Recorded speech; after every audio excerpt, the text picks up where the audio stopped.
Mi familia me tuvo solo para hacer repuestos de mi hermano, cuando me negué a donarle un riñón.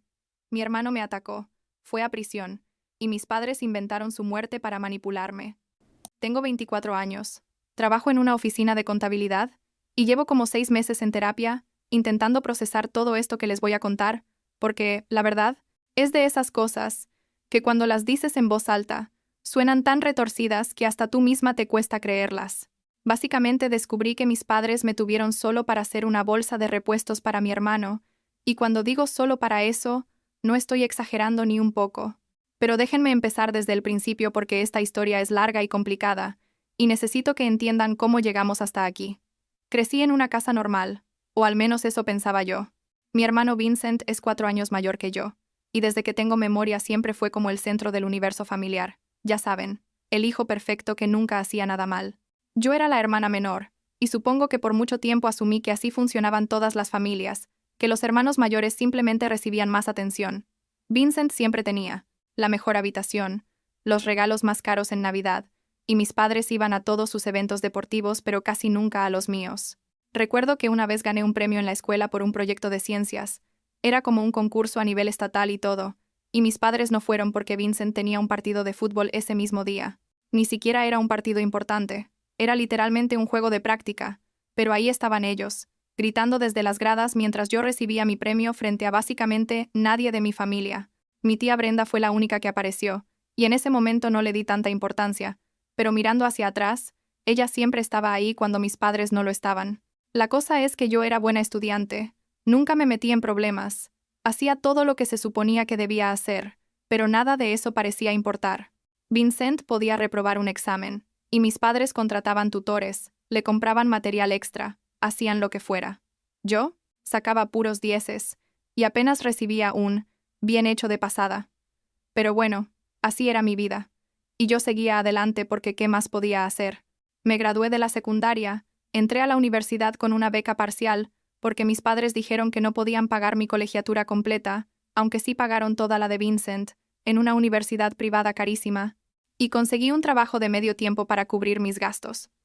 Era duro, no voy a mentir, pero al menos estaba construyendo algo mío, algo que no tenía nada que ver con ser la hermana invisible de Vincent. Todo cambió hace como 2 años, cuando Vincent tenía 26 y yo acababa de cumplir 22. Resulta que mi hermano empezó a sentirse mal, tipo muy cansado todo el tiempo, con dolores de espalda, y después de varios meses de análisis y visitas al médico, le diagnosticaron una enfermedad renal. No recuerdo el nombre exacto de la condición.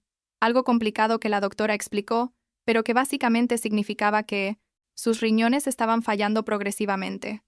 Al principio no era tan grave, podía manejarse con medicamentos y cambios en la dieta, pero con el tiempo fue empeorando. Pasaron como 1 año y medio de tratamientos, de diálisis, de Vincent sintiéndose cada vez peor, y mis padres estaban destrozados, obviamente. Toda la casa giraba alrededor de las citas médicas de Vincent, de sus análisis de sangre, de si había comido suficientes proteínas ese día, o si había tomado sus medicinas a tiempo. Yo intentaba ayudar en lo que podía. Iba con ellos al hospital cuando podía faltar al trabajo. Llevaba comida a la casa. Ese tipo de cosas. Me sentía mal por Vincent, en serio. Porque por más que no fuéramos súper cercanos como hermanos, no le deseaba eso a nadie. Pero había algo raro en cómo mis padres me miraban durante ese tiempo, como si estuvieran esperando algo de mí, y yo no entendía qué era. Mi mamá empezó a hacer comentarios extraños tipo, «Qué suerte que eres tan saludable», o «Tu sangre siempre ha sido compatible con la de Vincent». Cosas que en el momento sonaban casuales, pero que ahora, mirando atrás, eran como señales de alerta enormes que yo simplemente no vi. Hace como 8 meses, Vincent entró en la lista de espera para un trasplante de riñón. Sus doctores dijeron que necesitaba uno urgentemente porque su condición se estaba deteriorando rápido y la diálisis ya no era suficiente. La cosa con los trasplantes de riñón es que la lista de espera puede tardar años, literalmente años, y mientras tanto el paciente solo se pone peor y peor. Entonces, mis padres empezaron a hablar de donantes vivos, de cómo alguien de la familia podría donarle un riñón a Vincent y salvarle la vida sin tener que esperar la lista. Ellos no podían porque mi papá tiene diabetes y mi mamá tiene presión alta, entonces ninguno de los dos calificaba como donante, lo cual, convenientemente, me dejaba a mí. Un día, tipo 3 días después de que empezaron esas conversaciones sobre donantes vivos, mis padres me llamaron para hablar. Fui a la casa pensando que querían ponerse al día o algo así, pero cuando llegué estaban los dos sentados en la sala con esas caras serias, y Vincent estaba ahí también, y yo supe inmediatamente que algo iba mal. Mi mamá empezó diciendo que la familia necesitaba unirse en este momento difícil, que Vincent me necesitaba, que yo era su única esperanza, y yo estaba ahí tipo, ok, ¿qué quieren que haga? Y entonces mi papá solo lo soltó directamente. Dijo que necesitaban que yo fuera el donante de Vincent, que me hiciera las pruebas de compatibilidad lo antes posible para poder empezar el proceso de trasplante. No me preguntaron. No dijeron, ¿estarías dispuesta a considerar? O, entendemos que es una decisión difícil. Simplemente asumieron que yo lo haría, como si fuera algo obvio, como si fuera mi obligación. Y la verdad, en ese momento yo estaba tan en shock que no supe qué decir. Solo me quedé ahí sentada mientras ellos hablaban de fechas y procedimientos y doctores, como si ya estuviera todo decidido. Vincent ni siquiera me miraba a los ojos. Solo estaba ahí sentado con los brazos cruzados, y recuerdo pensar que era raro que él tampoco estuviera diciendo nada, ni siquiera un «¿estarías dispuesta?» o «gracias por considerarlo». Nada. Salí de ahí sintiéndome súper rara, tipo confundida y medio molesta, pero también culpable por sentirme molesta porque, o sea, mi hermano estaba enfermo, y yo estaba pensando en mí misma, ¿no? Pero algo no se sentía bien. Me fui a casa. Vivía en un departamento pequeño cerca de mi trabajo, y me pasé toda la noche investigando sobre donaciones de riñón en vida, leyendo testimonios, viendo videos de doctores explicando el procedimiento. Y lo que descubrí me asustó bastante. Resulta que donar un riñón no es como donar sangre. No es algo que haces y ya, sigues con tu vida normal. Es una cirugía mayor, con riesgos reales de complicaciones, y aunque técnicamente puedes vivir con un solo riñón, aumenta tu riesgo de desarrollar problemas renales en el futuro.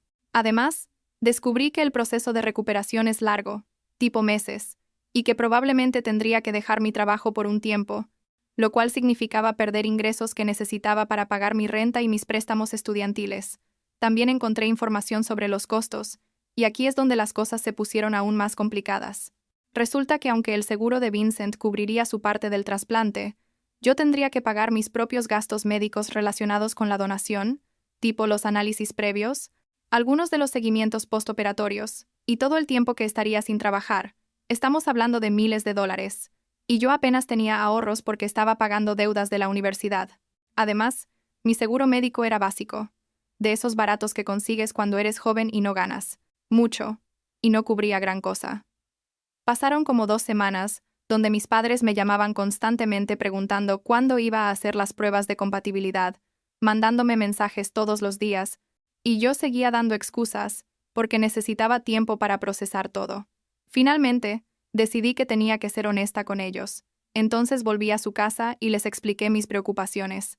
Les dije que había investigado, y que donar un riñón era algo muy serio, que tenía riesgos para mi salud a largo plazo, y que yo no podía permitirme económicamente todo lo que implicaba el proceso. Les sugerí que tal vez podríamos buscar otras opciones, tipo explorar más la lista de espera o buscar otros posibles donantes en la familia extendida. La reacción de mis padres fue, no sé ni cómo describirla. Mi mamá literalmente se puso a llorar, no tipo lágrimas silenciosas, sino sollozos fuertes, diciendo que no podía creer que yo fuera tan egoísta, que cómo podía anteponer dinero a la vida de mi hermano. Mi papá estaba rojo de la rabia, gritándome que era una hija terrible, que Vincent podría morir por mi culpa, que me había dado todo en la vida, lo cual, por cierto, era completamente falso, pero ok, y que así es como le pagaba. Vincent estaba ahí también, y él dijo algo que me dolió muchísimo. Dijo que siempre supo que yo era una persona fría y sin corazón, pero que nunca pensó que me importaría tampoco si él vivía o moría. Y entonces mi mamá dijo algo que cambió todo. Estaba tan alterada, tan fuera de control, que las palabras simplemente salieron de su boca sin filtro. Dijo, gritando, «Naciste para ayudarlo. Ese era tu propósito. ¿Y ahora me dices que no?» Y todos nos quedamos en silencio. Mi papá se puso pálido y le hizo una seña a mi mamá como diciéndole que se callara, pero ya era tarde. Yo me quedé ahí tipo, «¿Qué acabas de decir?» Y le pedí que lo repitiera, que explicara exactamente qué quiso decir con eso de que nací para ayudarlo. Mi mamá empezó a retractarse, diciendo que no quiso decir eso, que estaba alterada, pero yo ya no podía dejar de pensar en esas palabras. «Me naciste para ayudarlo». ¿Qué significaba eso? Salí de esa casa y me fui directamente con mi tía Brenda, la hermana de mi papá, que siempre había sido como mi persona segura en la familia. Ella vivía a como media hora de distancia, en una casa pequeña con su esposo. Mi tío ya había fallecido, hacía unos años. Llegué a su puerta llorando. Tipo no podía ni respirar bien.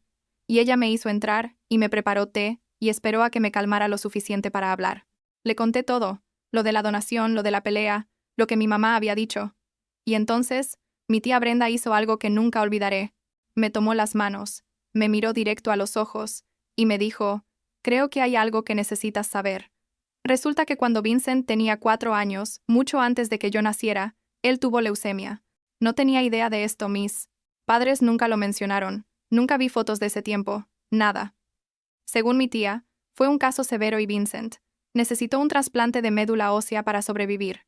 Mis padres se hicieron las pruebas, pero ninguno de los dos era compatible, y no había donantes en la familia extendida que funcionaran. Entonces, mi tía me explicó. Mis padres tomaron una decisión. Decidieron tener otro bebé, específicamente diseñado genéticamente para ser compatible con Vincent y poder donarle médula ósea. Yo fui ese bebé. Me concibieron usando una técnica que se llama selección genética preimplantacional, donde básicamente crean varios embriones, los prueban para ver cuál es compatible con el hermano enfermo, y solo implantan ese. Yo fui elegida de una placa de Petri porque mi ADN coincidía con el de Vincent. No podía procesar lo que estaba escuchando.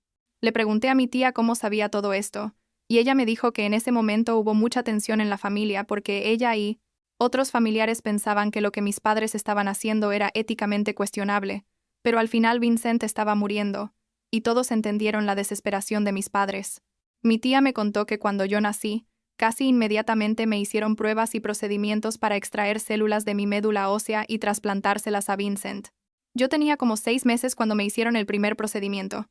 Obviamente no lo recuerdo, pero mi tía dice que fue exitoso, y que básicamente me salvó la vida de Vincent. Pero esperen, porque se pone peor. Mi tía también me reveló que yo no fui el primer intento. Mis padres habían tenido 3 embarazos antes de mí, 3 bebés que no eran genéticamente compatibles con Vincent, y cada uno de esos embarazos fue interrumpido. 3 hermanos que nunca conocí porque no cumplían el propósito para el que fueron creados. Y yo solo existía porque gané la lotería genética, y fui la combinación correcta para salvar a Vincent. Todo mi ser, toda mi existencia, fue diseñada con un propósito médico en mente. No fui deseada por mí misma. No fui concebida porque mis padres querían otro hijo. Fui literalmente fabricada para ser una bolsa de repuestos para mi hermano. Me quedé en casa de mi tía esa noche porque no podía volver a mi departamento. No podía estar sola con todo esto en mi cabeza. No dormí nada. Solo me quedé despierta mirando al techo, reproduciendo toda mi vida en mi mente, pero ahora con esta nueva información. Todo tenía sentido de repente. El favoritismo constante hacia Vincent, la forma en que mis padres siempre pusieron sus necesidades antes que las mías, cómo nunca parecía importar lo que yo lograba o hacía. Yo no era su hija realmente.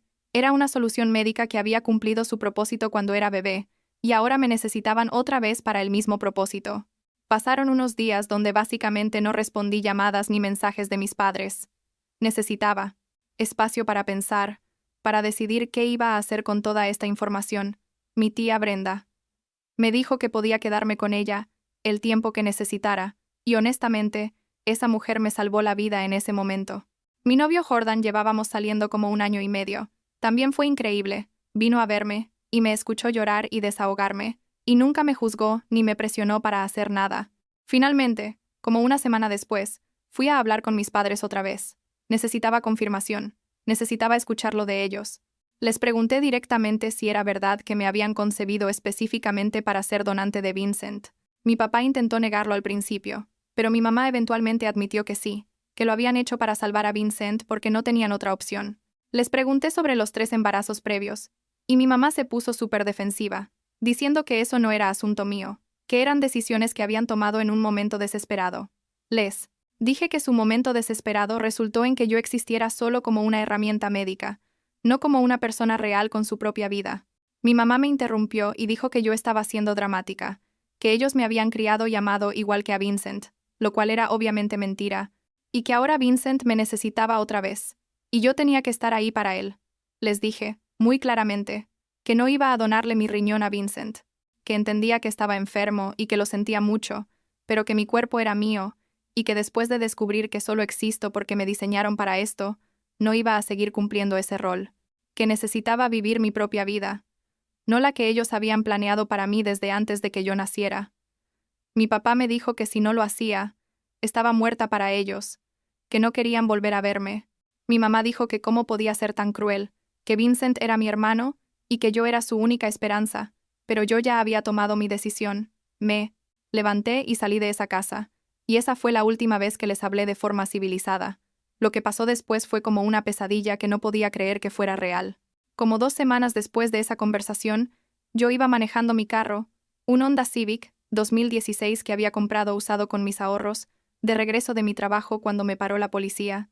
El oficial me pidió mi licencia y registro, y luego me pidió que saliera del vehículo.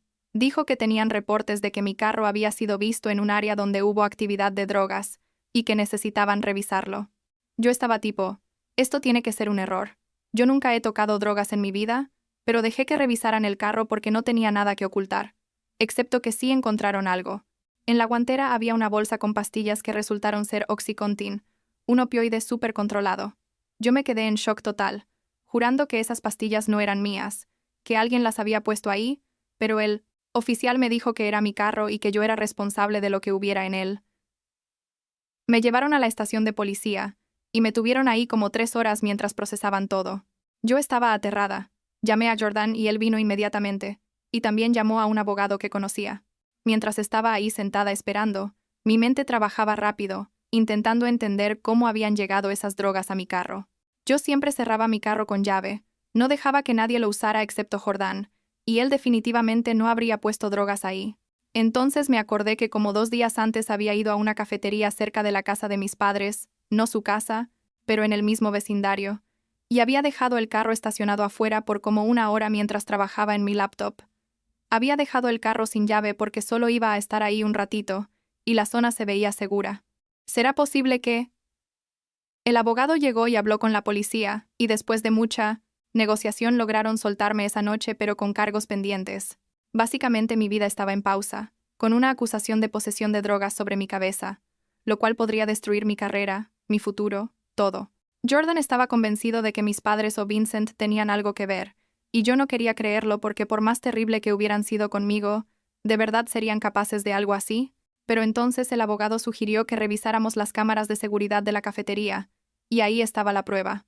Las cámaras mostraban a Vincent acercándose a mi carro, mirando alrededor para asegurarse de que nadie lo veía, y luego forzando la puerta.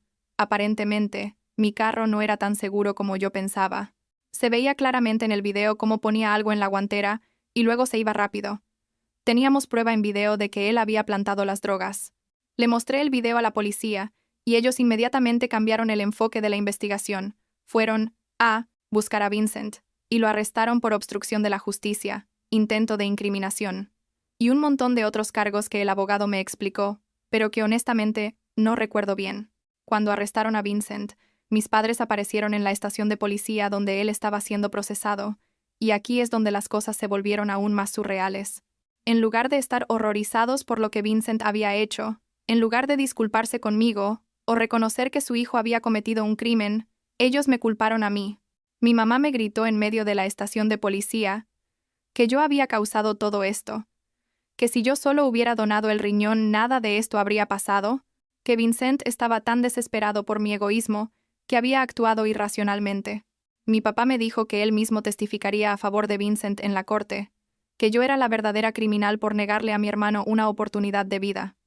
Había otros familiares ahí también, algunos primos y tíos, y todos nos miraban como si fuéramos un espectáculo, y yo solo quería desaparecer. Mi tía Brenda también estaba ahí, y ella fue la que me sacó de la situación. Me llevó de vuelta a su casa y me dijo que no volviera a hablar con mis padres sin un abogado presente. Los siguientes meses fueron un caos legal absoluto. Yo tuve que testificar contra Vincent, lo cual fue devastador incluso después de todo lo que había pasado, porque seguía siendo mi hermano y una parte de mí todavía sentía algo por él. Él fue sentenciado a 2 años de prisión por sus crímenes, y mis padres usaron todo su dinero en abogados intentando reducir su sentencia, pero no funcionó.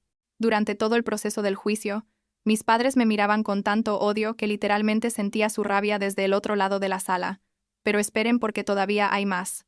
Mientras Vincent estaba en la cárcel esperando su sentencia, mis padres iniciaron una campaña de GoFundMe online para ayudar a Cartexiento de la prisión, Vincent, a pagar sus gastos médicos. Hasta ahí, ok, entiendo que necesitaban dinero, pero la descripción que pusieron en la página me pintaba a mí como el villano. Decían que su hijo estaba muriendo porque su hermana cruel y egoísta se negaba a darle un riñón, que yo había sido bendecida con salud perfecta y que me negaba a compartir esa bendición con mi propio hermano. Decían que Vincent había cometido un error en un momento de desesperación, pero que el verdadero crimen era mi falta de compasión. La página se hizo viral en grupos de redes sociales locales, y de repente yo estaba recibiendo mensajes de odio de completos extraños, gente que me llamaba asesina, que me decían que esperaban que yo muriera y que Vincent viviera. Fue mi tía Brenda quien me sugirió que contactara al doctor que había tratado a Vincent cuando tenía leucemia de niño. Este doctor, el Dr. Foster, ya estaba retirado pero todavía vivía en la zona. Mi tía pensó que él podría tener registros médicos del tratamiento de Vincent que incluyeran información sobre mi concepción y nacimiento. Entonces Jordan y yo fuimos a visitarlo. El Dr. Foster era un señor mayor, como de 70 y pico años, súper amable, y cuando le expliqué la situación, él se puso muy serio. Me dijo que recordaba perfectamente el caso de Vincent, que había sido uno de los más complicados de su carrera, y luego me confirmó todo lo que mi tía me había dicho.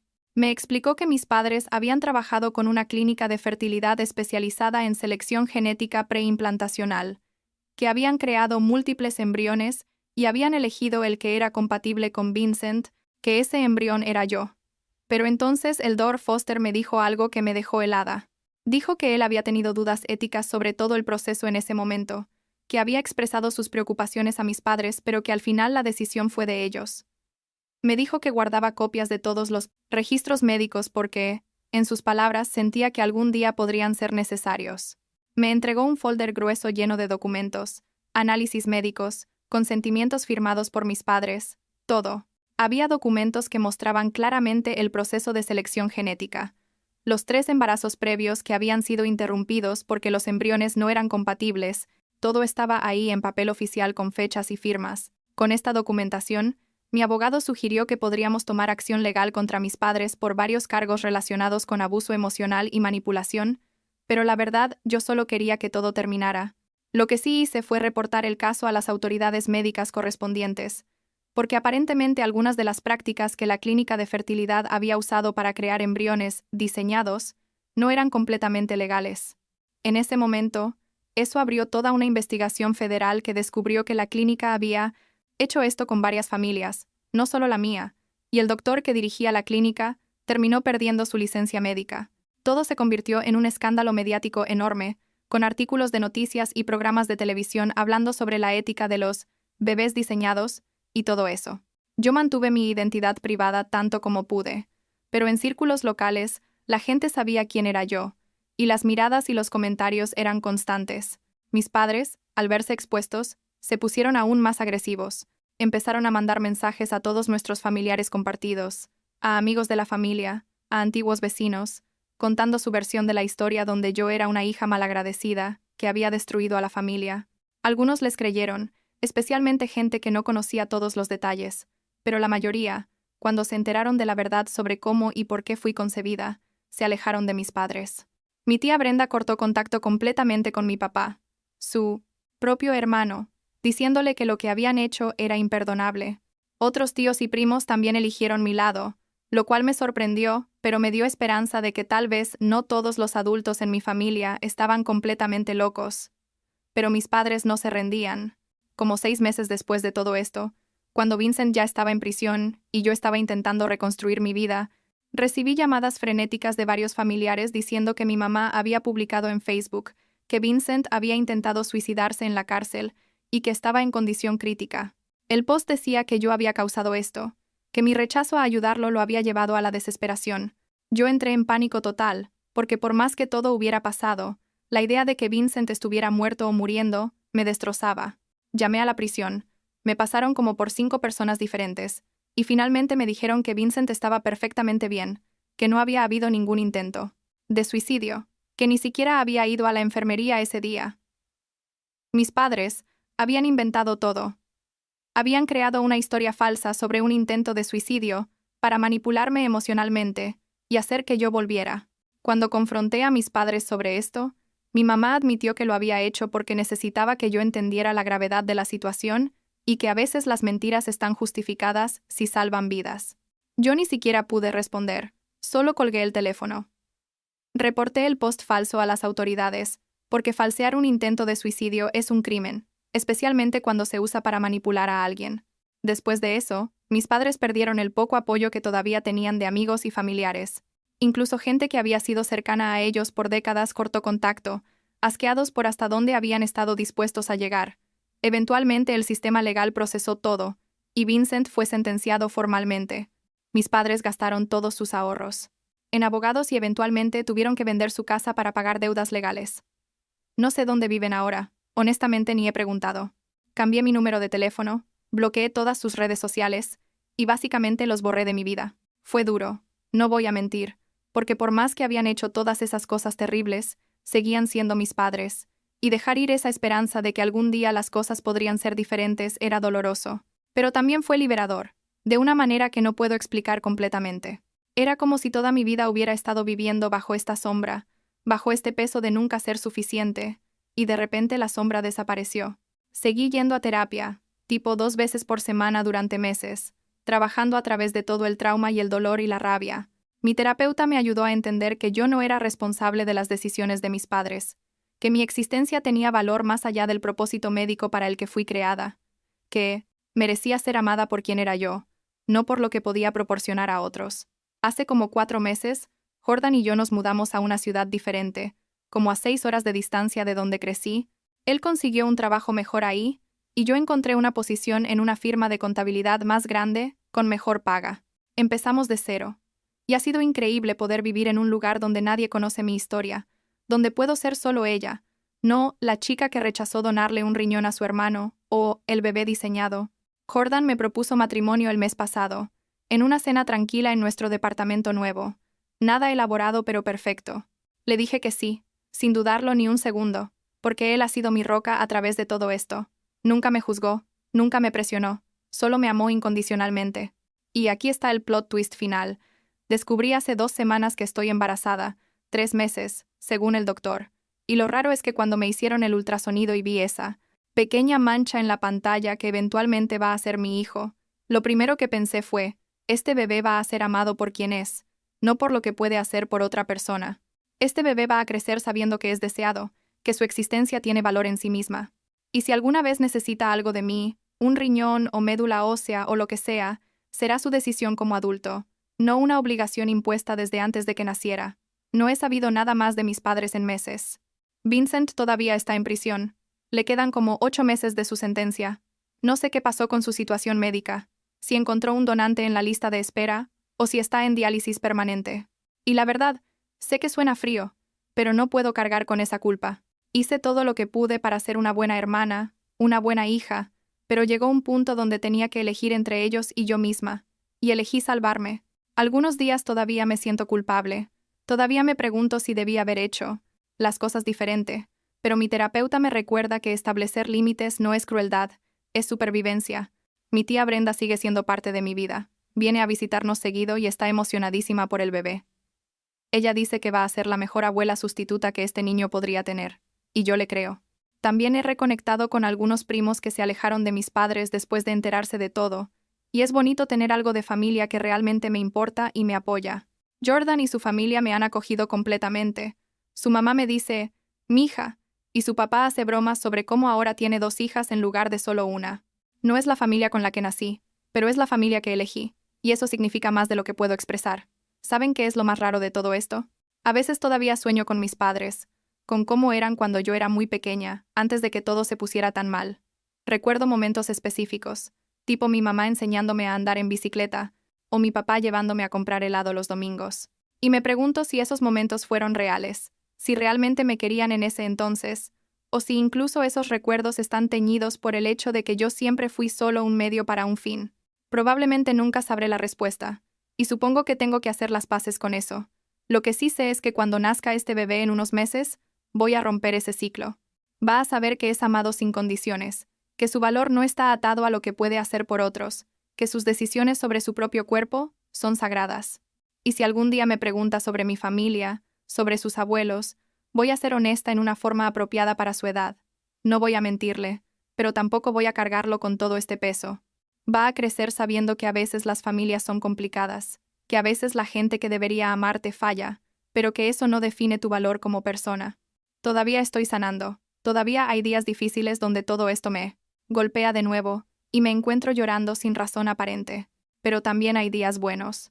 Días donde me despierto al lado de Jordan, y miro nuestro departamento pequeño pero acogedor, y pienso en el futuro, y me siento esperanzada. Estoy construyendo algo nuevo, algo que es completamente mío, y nadie puede quitarme eso. Eso es suficiente por ahora.